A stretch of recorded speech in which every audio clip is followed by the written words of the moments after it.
Good morning students. मैं हूं Pawar sir, IIT Gurukul Nagpur से। बेटा आज हम लोग सर्कुलर मोशन का बहुत ही इंपॉर्टेंट टॉपिक पढ़ेंगे। कई बार बच्चों को linear velocity, angular velocity, linear acceleration, angular acceleration, इनके सही तरीके से डायरेक्शन समझ में नहीं आती है। बहुत से ऑब्जेक्टिव क्वेश्चन इसके ऊपर बनते हैं। 12th महाराष्ट्र बोर्ड में, सीबीएसई बोर्ड में, जेडब्ल्यू और नीट में इसके ऊपर कई क्वेश्चन बनते हैं। तो आज हम लोग पूरा एंगुलर एक्सेलरेशन, सेंट्रीपिटल एक्सेलरेशन, कौन सा एक्सेलरेशन क्या काम करेगा, ये सभी चीजें आज हम लोग यहां पे डिस्कस करेंगे। अब पहला पॉइंट बेटा कि अगर कोई भी बॉडी स्ट्रेट जा रही है, सर्कल में नहीं घूम रही है, ये बॉडी कहां जा रही है? सीधे translational motion with constant velocity. इसकी वेलोसिटी क्या है? कांस्टेंट है, यानी बराबर 50 की स्पीड से जा रहा होगा तो ये कांस्टेंट अपनी 50 की स्पीड मेंटेन रखेगा।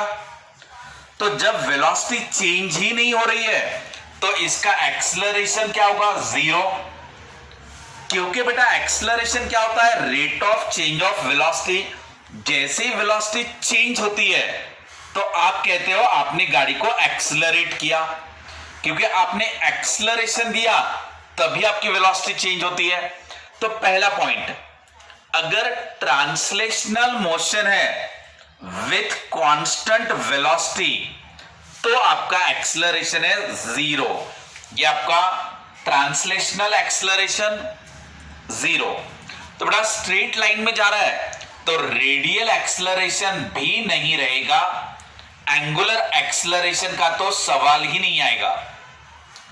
रेडियल एक्सेलरेशन अलग है, एंगुलर एक्सेलरेशन अलग है, और ये टेंजेंशियल एक्सेलरेशन अलग है। तो यहां पहला पॉइंट हमने देखा। अब बेटा हम लोग सेकंड पॉइंट पे जाएंगे। अब ये आपकी बॉडी है, ये सामने की तरफ जा रही है, लेकिन इसकी वेलोसिटी इंक्रीज हो रही होगी या तो उसकी वेलोसिटी डिक्रीज हो रही होगी। तो वेलोसिटी कम ज्यादा होना यानी वहां पर ट्रांसलेशनल एक्सेलरेशन प्रेजेंट है, यानी नॉट इक्वल टू जीरो। या तो एक्सेलरेशन आपने दिया होगा या तो आपने ब्रेक लगाया होगा, तभी आपकी कार की स्पीड, बाइक की स्पीड, बॉडी की स्पीड बढ़ेगी या तो घटेगी। समझे बेटा यहां तक? नाउ ये अपना सेकंड पॉइंट। इसमें रेडियल एक्सेलरेशन का सवाल ही नहीं आता और एंगुलर एक्सेलरेशन का भी सवाल नहीं आएगा। अब ये पॉइंट आपको बराबर समझना है। ये कांस्टेंट वेलोसिटी थी, एक्सेलरेशन सभी जीरो थे। ये वेलोसिटी चेंज हो रही थी लेकिन ट्रांसलेशनल या तो स्ट्रेट लाइन में बॉडी ट्रैवल कर रही थी। अब बेटा पॉइंट नंबर 3, अब हम मान लेते कि बॉडी सर्कल में घूम रही है। तो अब आपका इंपॉर्टेंट पॉइंट स्टार्ट हो रहा है। बेटा किसी भी चीज को सर्कल में घुमाने के लिए उसको अंदर की तरफ खींचते रहना बहुत जरूरी है। आप देखना, अगर मैंने कोई रस्सी को पत्थर बांध दिया, एक स्ट्रिंग ले लिया, उसको एक स्टोन अटैच कर दिया, बांध दिया उसको, और अब मैं इसको सर्कल में घुमाऊंगा। अब ये देखना, ये चीज सर्कल में घूम रही है ऐसे, तो इसको बराबर सर्कल में घुमाने के लिए मुझे हर बार उसको अंदर की तरफ खींचते रहना पड़ता। अगर ये बॉडी मान लो ऐसे सीधे जा रही है तो मैं क्या करूंगा? उसको ऐसे अंदर की तरफ खींचूंगा। तो आप ये मूवमेंट देखना, ऐसे अंदर की तरफ, ऐसे अंदर की तरफ, ये ऐसे ऐसे हम घुमा रहे ना, तो हम लोग क्या करते हैं? हर पॉइंट से उसको ऐसे अंदर की तरफ खींचते रहते हैं। तो रेडियल एक्सेलरेशन यानी विच is along the radius, centripetal acceleration which is toward the centre of the earth. तो मुझे बॉडी को सेंटर की तरफ खींचते रहना पड़ेगा। ये हो गया हमारा सन, ये हो गई हमारी अर्थ। अब देखना बेटा, अर्थ जो है वो सीधे चली जाती, अगर उसको सन परपेंडिकुलरली अंदर नहीं खींचता तो इसको अंदर की तरफ सेंट्रीपिटल एक्सेलरेशन है, यानी एक फोर्स है वहां पर, सेंट्रीपिटल फोर्स या तो सेंट्रीपिटल एक्सेलरेशन, उसी वजह से इसके लीनियर वेलोसिटी की डायरेक्शन चेंज हो जाती और ये सर्कल में घूमने लगता, ये ऐसे। अब मान लो अर्थ घूमते घूमते यहां पे आ गई, अगर ये उसको अंदर की तरफ ना खींचे तो बेटा ये सीधा निकल जाएगा ऐसा। ये क्या होता है उसका टेंजेंशियल वेलोसिटी। अर्थ चाहता है सीधे जाना, लेकिन सन उसको अंदर की तरफ खींचेगा बाय ग्रेविटेशनल फोर्स, जिसे कहते हैं सेंट्रीपिटल फोर्स। यानी रस्सी को पत्थर बांध दिया, सर्कल में घुमाया आपने, हर बार अंदर की तरफ पकड़ के रख रहे हो, इसीलिए वो चीज सर्कल में घूम रही है। सर्कल में घूमते घूमते आप रस्सी को कट कर दो, अगर आपने रस्सी को कट कर दिया तो जो आपका गोल घूमने वाला बॉडी है वो जैसे ही कट कर दोगे वो टेंजेंशियली भाग जाएगा। यानी ये अर्थ ऐसे सर्कल में घूम रही है ड्यू टू सेंट्रीपिटल फोर्स। अब ऐसा मान लो बेटा कि अर्थ घूमते घूमते यहां तक आ गई, अगर सडनली वहां से सन को गायब कर दो, यानी सन वाला फोर्स आप हटा दो, तो ये आपकी अर्थ अलोंग द टेंजेंट सीधा निकल जाएगी नीचे की तरफ, ये इस तरफ। तो बेटा एक चीज मैंने आपको पढ़ाया कि सेंट्रीपिटल फोर्स यानी कोई ना कोई सेंटर की तरफ खींचने वाला चाहिए ही चाहिए, क्योंकि जब तक आप उसको सेंटर की तरफ नहीं खींचोगे तब तक आपकी बॉडी सर्कुलर मोशन करती ही नहीं है। तो जब भी कोई चीज सर्कल में घूमे तो आपको समझ जाना है कि वहां सेंट्रीपिटल फोर्स होना ही चाहिए। सो पहला पॉइंट कि यहां सेंट्रीपिटल एक्सेलरेशन होगा, यानी नॉट इक्वल टू 0। समझो बेटा, बॉडी सर्कल में घूमी तो सेंट्रीपिटल है। अब नेक्स्ट पॉइंट, अगर ये घूमते समय इसकी वेलोसिटी कांस्टेंट है, कौन सी वेलोसिटी? Linear velocity. जैसे अर्थ जो है वो कांस्टेंट वेलोसिटी से घूमते रहती है, ठीक है ना। कांस्टेंट वेलोसिटी कौन सी? टेंजेंशियल, वो कांस्टेंट वेलोसिटी है। तो अर्थ की स्पीड सडनली बढ़ती नहीं, अर्थ की स्पीड सडनली घटती भी नहीं, अर्थ एक कांस्टेंट स्पीड से जाते रहता। इसका मतलब टेंजेंशियल एक्सेलरेशन वहां पर क्या है? 0। समझ में आया बेटा? वहां पे आपका टेंजेंशियल एक्सेलरेशन वो 0 रहेगा, क्योंकि अगर कोई चीज सर्कल में घूम रही है, अगर मैं इसको टेंजेंशियली फोर्स लगा दूं तो स्पीड बढ़ेगी उसकी, अगर उसको रोकूंगा तो स्पीड घटेगी उसकी। तो सर्कल में घूमने वाली चीज की स्पीड अगर बढ़ती है तो उसको टेंजेंशियल एक्सेलरेशन प्रेजेंट है।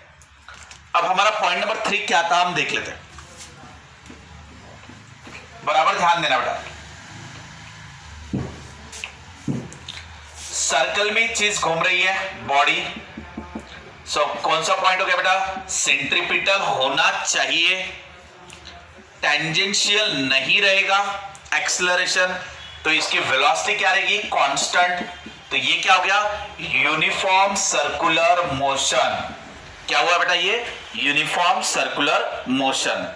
यहां पर अल्फा भी 0 रहेगा, एंगुलर वेलोसिटी भी कांस्टेंट रहेगी, omega is also constant, so angular acceleration आपका 0 रहेगा। Now next point, point number 4, ये सभी आपके अलग अलग ऑब्जेक्टिव क्वेश्चंस है।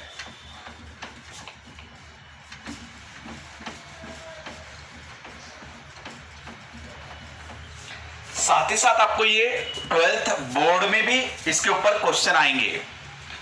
अब ले लेते हैं नॉन यूनिफॉर्म सर्कुलर मोशन। हम क्या ले रहे हैं अभी? Non uniform circular motion. अब ये सर्कुलर मोशन तो है क्योंकि यहां पे लिखा हुआ है ना सर्कुलर मोशन। तो बेटा बॉडी को सर्कल में घूमने के लिए क्या चीज जरूरी है? कि अगर उसके वेलोसिटी अलोंग द टेंजेंट रहा तो उसको कोई ना कोई अंदर की तरफ खींचते रहना चाहिए, कोई ना कोई फोर्स, जिसे आप कहते हो सेंट्रीपिटल एक्सेलरेशन। सेंट्रीपिटल एक्सेलरेशन क्या रहता? v स्क्वायर बाय आर, या तो r ओमेगा स्क्वायर या तो v इंटू ओमेगा।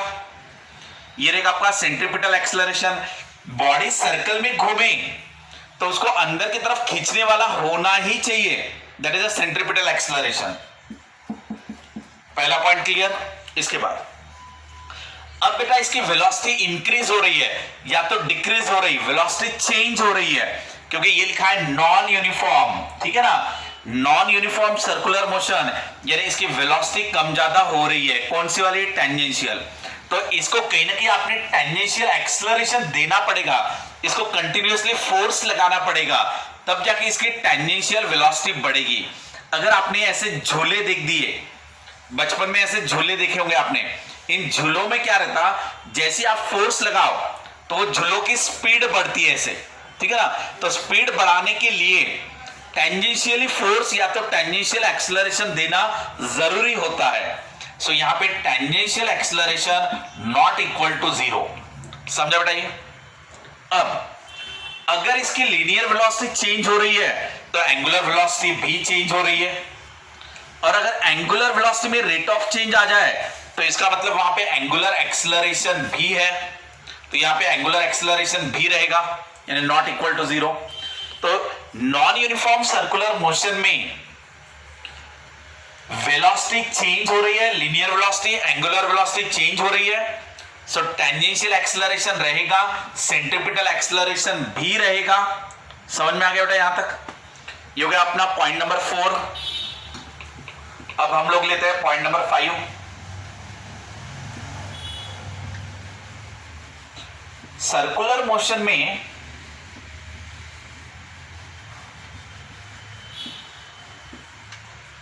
तीन इंपॉर्टेंट इक्वेशन रहते हैं, S equal to r theta, V equal to r omega और A equal to r alpha. बेटा ये मैंने लिखा स्केलर फॉर्म में, अगर इनको वेक्टर फॉर्म में लिखना है तो ऐसे S equal to theta cross r, V equal to omega cross r और A equal to alpha cross r. अब ध्यान दो बेटा, आपने फॉर्मूला ऐसे याद रखना बहुत जरूरी है। कई बार न्यूमेरिकल्स में आप तुरंत में ये यूज कर लेते हो, बट वेक्टर फॉर्म में पता रहना जरूरी होता है। तो S equal to r theta, V equal to r omega, A equal to r alpha है, उसका वेक्टर फॉर्म में ये है।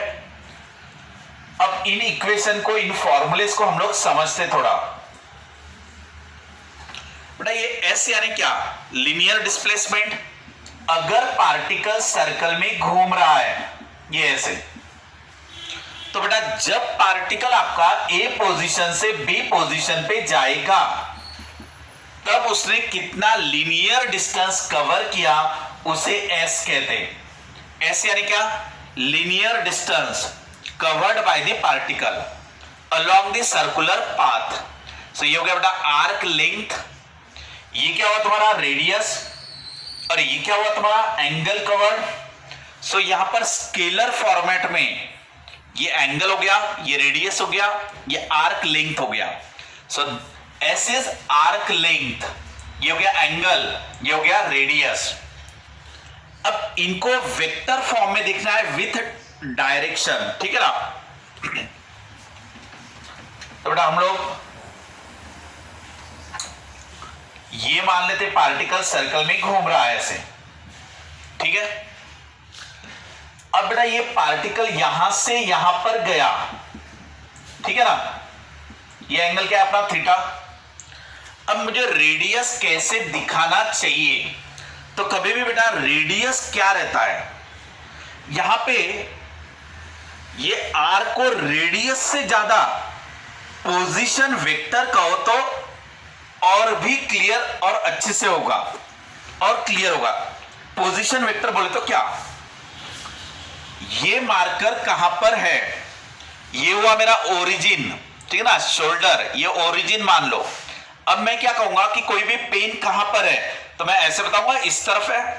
तो किसी भी बॉडी को दिखाने के लिए पोजीशन वेक्टर का इस्तेमाल होता है। मैंने कहा वो लाइट कहां पर है, तो मैंने क्या कहा, लाइट वो वहां पर है। तो इसका मतलब ये जो मेरा शोल्डर हो गया, यहां पर हो गया ओरिजिन, और ये ओरिजिन से ये हो गया मेरा पोजीशन वेक्टर। पोजीशन वेक्टर यानी क्या, which show the position of that particle. यानी अगर मैंने इसको ओरिजिन मान लिया तो बेटा ये पार्टिकल की पोजीशन दिखाना, यानी ऐसे दिखाना होगा। सो ये हो गया पोजीशन वेक्टर। तो आर की direction away from the centre and towards the particle. ध्यान देना बेटा, जैसे पार्टिकल सर्कल में घूम रहा है, अब ये पार्टिकल सर्कल में घूम रहा है, तो मुझे आर कहां पर दिखाना चाहिए। सो ये आर मेरा ऐसा होना चाहिए, ये आर। डायरेक्शन का मतलब हो गया इस तरफ, तो आप उसको कहीं पे भी बताओ, ये इस तरफ, यानी ओरिजिन से, सेंटर से बॉडी की तरफ। तो ये हो गया अपना पोजीशन वेक्टर। सो आर की डायरेक्शन क्या होती है, आर की डायरेक्शन क्या रहती है, from the centre and towards the body. और उसका मैग्नीट्यूड कितना, तो इतना। इसकी जो लेंथ है वो है magnitude of r, that is position vector r. और डायरेक्शन कहा, तो इस तरफ। समझ में आया बेटा, ये बहुत इंपॉर्टेंट है, इसको अच्छे से ध्यान रखना। पॉइंट नंबर 2, अब ये आर्क लेंथ हो गया एस, और थीटा जो रहेगा एंगुलर डिस्प्लेसमेंट, ऐसे दिखाओगे आप। अगर पार्टिकल सर्कल में घूम रहा होगा तो उसका एंगुलर डिस्प्लेसमेंट ऊपर की तरफ दिखाओगे। इसके बाद नेक्स्ट पॉइंट लेते हैं।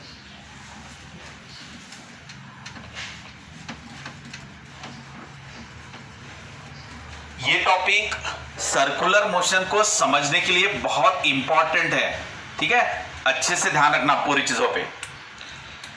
अब बेटा ये पार्टिकल सर्कल में घूम रहा है, ठीक है ना, तो हर एक पॉइंट से अलोंग द टेंजेंट आप जो लाइन ड्रॉ करोगे वो आपको लीनियर वेलोसिटी की डायरेक्शन देगा। अगर ये पार्टिकल यहां पर आ गया तो यहां से ये लीनियर वेलोसिटी, अगर ये पार्टिकल यहां पे आ गया सो ये हो गया लीनियर वेलोसिटी। सो v की डायरेक्शन क्या, अलोंग द टेंजेंट, टेंजेंट की तरफ आप ले लो तो ये लीनियर वेलोसिटी की डायरेक्शन हो गई। और बेटा इस तरफ जो दिखाओगे ये हो गया तुम्हारा r। अब मुझे बताओ r और v एक ही प्लेन में है या अलग अलग प्लेन में, तो दो ही वेक्टर है तो उसका एक प्लेन बना सकते हो आप, और वो प्लेन क्या रहेगा, plane of circular motion. Circular path का जो प्लेन है उसी के प्लेन में r भी रहेगा, v भी रहेगा। जैसे ये सर्कल में घूम रहा है तो यहां ये सर्कल है आपका ऐसा, सो ये हो गया उसका लीनियर वेलोसिटी और ये हो गया उसका रेडियस। सो r और v दोनों उसी के प्लेन में रहेंगे, ठीक है ना। तो ये सर्कल हुआ, ये r भी वहीं पे है और v भी वहीं पे है, ये उसी के प्लेन में रहेंगे। और इन दोनों के प्लेन को परपेंडिकुलर, ये दोनों वेक्टर का मिला के जो प्लेन बन रहा है उसको परपेंडिकुलर रहेगा आपका एंगुलर वेलोसिटी। सो ओमेगा, अब ये ऐसा हुआ बेटा, r कहां पर है, ये ऐसे, r सेंटर से बॉडी की तरफ, तो ये r की डायरेक्शन हो गई। ये क्या हुआ तुम्हारा v। सो r क्रॉस v, r बोले तो ऐसा, v बोले तो इस तरफ। सो r क्रॉस v, तो थंब रहेगा आपका ओमेगा। सो ओमेगा ऐसा ऊपर की तरफ आएगा, क्लियर। सो ओमेगा यानी एंगुलर वेलोसिटी की डायरेक्शन हमेशा perpendicular to the plane of circular path, या तो r और v का मिला के जो प्लेन बनेगा उस प्लेन को परपेंडिकुलर रहा करेगा ओमेगा। अगर पार्टिकल क्लॉकवाइज घुमा, क्लॉकवाइज, जैसे यहां पर ये डायरेक्शन ले लिया मान लो आपने, अब ये डायरेक्शन अगर पार्टिकल के सर्कुलर मोशन की है, पार्टिकल ऐसा अगर घूम रहा होगा तो ये एंगुलर वेलोसिटी ओमेगा ऊपर आएगा ऐसे।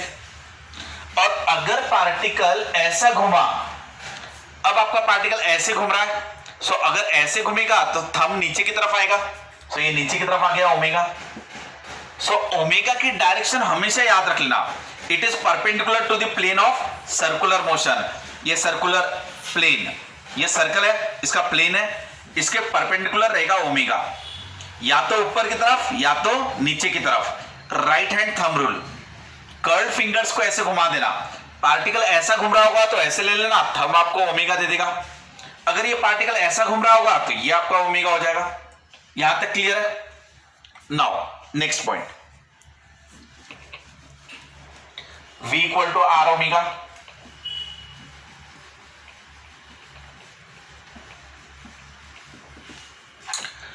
अब बेटा V यानी क्या रहता? Rate of change of linear displacement. Omega क्या रहता? Rate of change of angular displacement. Linear acceleration क्या रहता? Rate of change of velocity. Angular acceleration क्या रहता? Rate of change of angular velocity. ये सभी को पता रहता। ये लीनियर वेलोसिटी यानी rate of change of linear displacement, angular velocity यानी rate of change of angular displacement.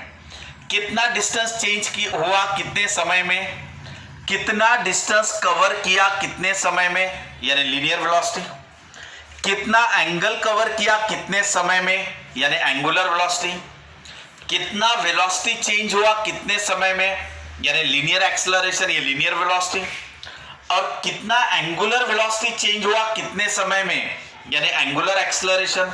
So angular acceleration कब आएगा? जब चेंज इन एंगुलर वेलोसिटी होगा। अगर कांस्टेंट वेलोसिटी रही, एंगुलर वेलोसिटी कांस्टेंट रही तो ये रहेगा ही नहीं। अगर लीनियर वेलोसिटी कांस्टेंट रही तो ये रहेगा ही नहीं। समझ में आया यहां तक? इसके बाद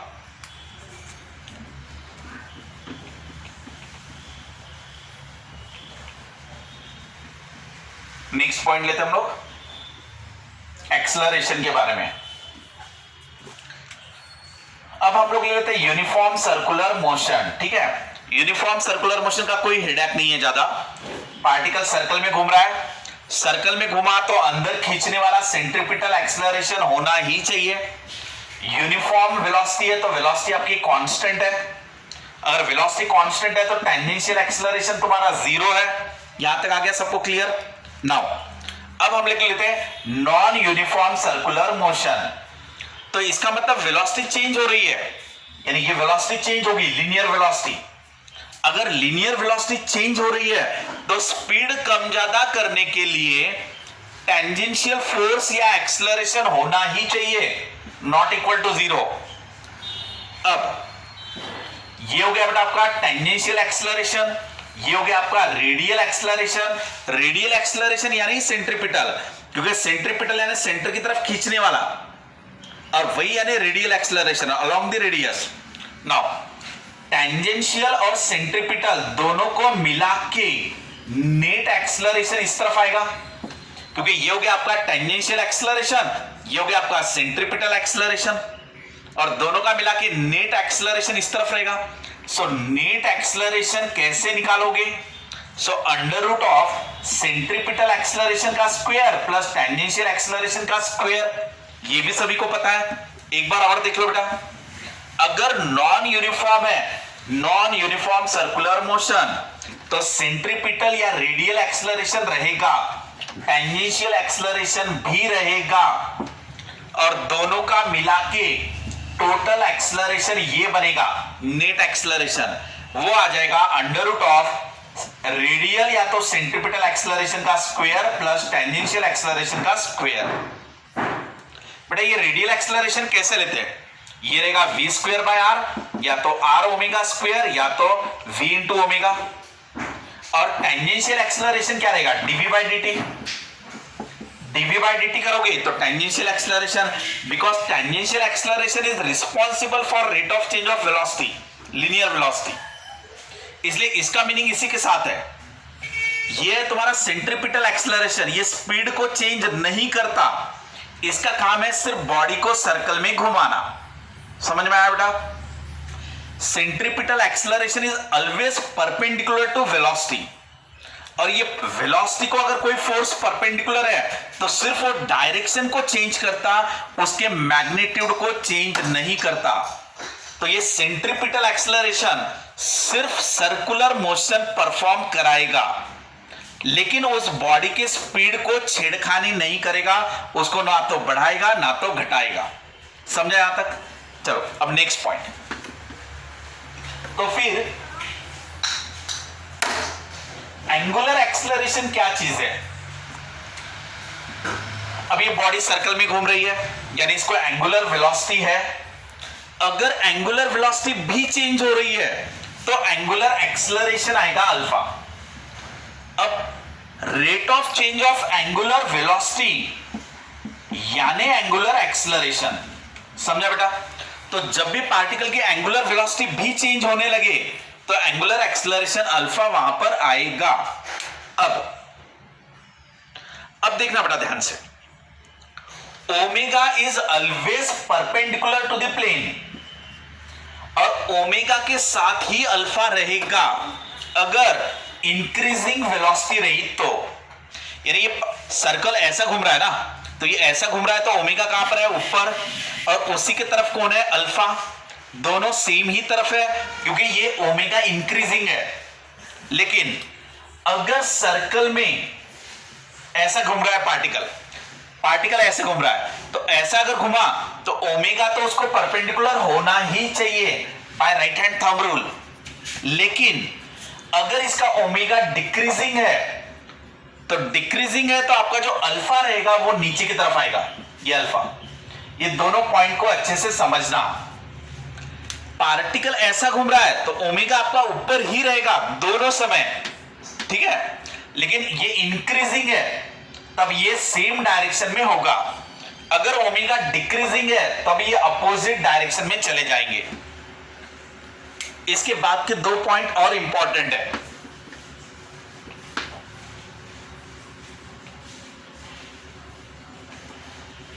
अब अगर बेटा पार्टिकल ऐसे सर्कल में घूम रहा है तो आपका ओमेगा कहां पर हुआ? ऊपर की तरफ। लेकिन अगर आपका अल्फा ऐसा होगा तो ये अल्फा क्या करेगा?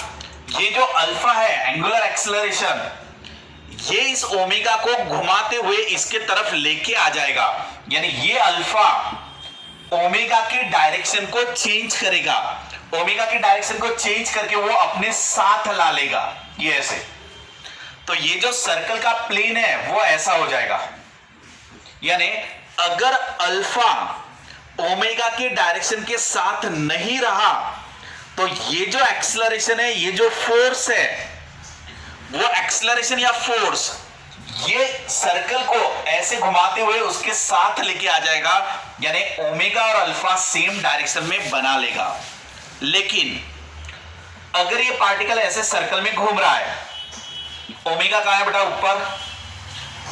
अगर हमारा अल्फा इसको परपेंडिकुलर रहा तो बेटा ये ओमेगा को अल्फा परपेंडिकुलर आ गया, तो सिर्फ ये ओमेगा की डायरेक्शन को चेंज कराएगा, उसके मैग्नीट्यूड को चेंज नहीं कराएगा, और हर बार ये सर्कल में घूमते रहेगा। ये ऐसा, ये प्लेन आपका चेंज होगा, ये वाला प्लेन आपका ऐसा ऐसा चेंज होता रहेगा।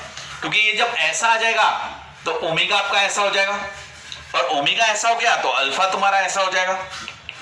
अगर ये सर्कल में घूमते घूमते आपका ये सर्कल ऐसा बन जाए, तो सर्कल अगर ऐसा बन गया तो तुम्हारा ओमेगा ये हो जाएगा, और ओमेगा को परपेंडिकुलर आपका अल्फा बना रहेगा।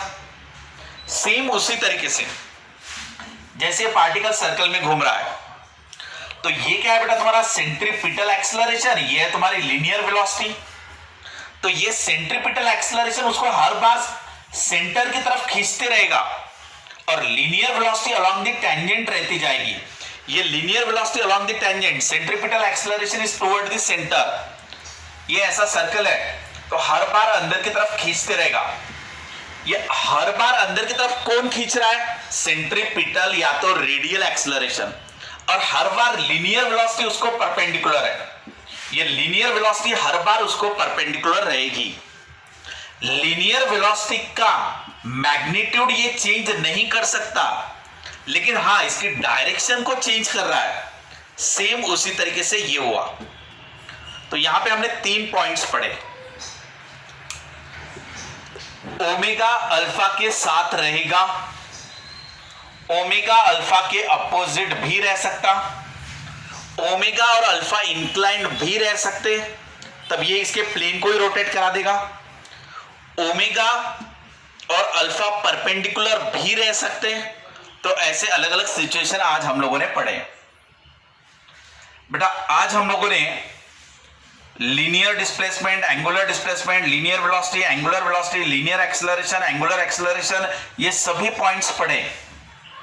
मेन कंफ्यूजन रहता है एक्सेलरेशन के बारे में, इसलिए अब आपको एक्सेलरेशन समराइज करा देता हूं शॉर्ट में।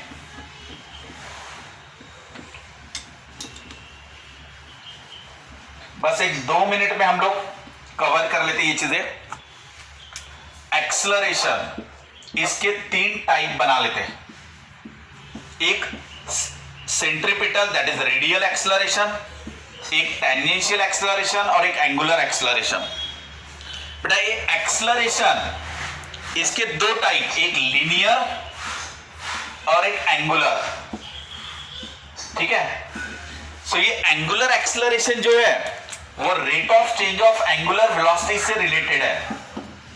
एंगुलर वेलोसिटी चेंज हुई तो एंगुलर एक्सेलरेशन चेंज होगा, ये वाला। ये दोनों है लीनियर एक्सेलरेशन में, ये दोनों आ गए, ये दोनों लीनियर एक्सेलरेशन में, टेंजेंशियल और रेडियल। इसका काम है बॉडी को सर्कल में घुमाना, यानी ये हर बार सेंटर की तरफ एक्ट होगा, ये हर बार बॉडी को अंदर की तरफ खींचते रहेगा, ये सिर्फ सर्कुलर मोशन कराएगा। ये नहीं रहा तो पार्टिकल सर्कल में नहीं घूमता। लेकिन ये वेलोसिटी पे कोई फर्क नहीं आता, इसकी वजह से लीनियर वेलोसिटी पे कोई फर्क नहीं आता। लेकिन टेंजेंशियल एक्सेलरेशन, अब ये बॉडी सर्कल में घूम रही है, सो यहां पे टेंजेंशियल एक्सेलरेशन ऐसा रहेगा, यहां पे टेंजेंशियल एक्सेलरेशन ऐसा रहेगा, यहां पे टेंजेंशियल एक्सेलरेशन ऐसा रहेगा। सो टेंजेंशियल एक्सेलरेशन का काम है लीनियर वेलोसिटी को चेंज करना, यानी rate of change of linear velocity. ये ऐसे बेटा ये 3 चीजें आप देख लो, फॉर्मूले में कंफ्यूजन नहीं होना चाहिए। इसका formula r omega square v square by r और आर ओमेगा, क्लियर है बेटा।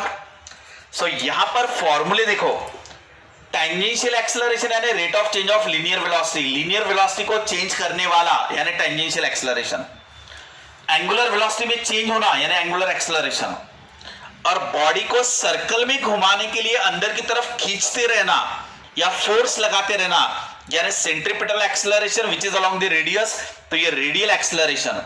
सो ये रहेगा r omega square v square by r, या तो आर वी ओमेगा, ये वी ओमेगा है, क्लियर बेटा।